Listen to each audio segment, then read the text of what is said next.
અમદાવાદના ધોળકામાં નગરપાલિકાના પૂર્વ પ્રમુખના પુત્રનું જમીન કૌભાંડમાં સંડોવણી સામે આવી છે.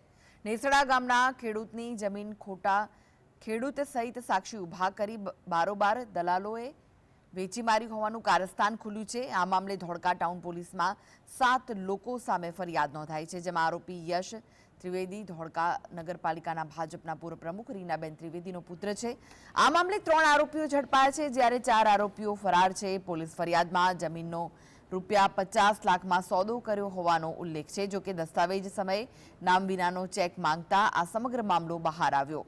જેની જમીન છે તે નેસડા ગામના ખેડૂત અમેરિકા રહેતા હોવાથી દલાલો ભેગા મળી કરોડોની જમીન લાખના ભાવે બારોબાર વેચી મારવાનો કારસો રચ્યો હતો. ખોટા દસ્તાવેજની અમદાવાદ જમીન તકરારી શાખામાં તપાસ માટે અરજી થતા બહાના પેટે લીધેલા ₹5 લાખમાંથી 3 લાખ પરત કર્યા હતા અને 2 લાખ બાકી રહ્યા હતા. હજુ આ મામલે ઘણા તથ્યો બહાર આવી શકે છે.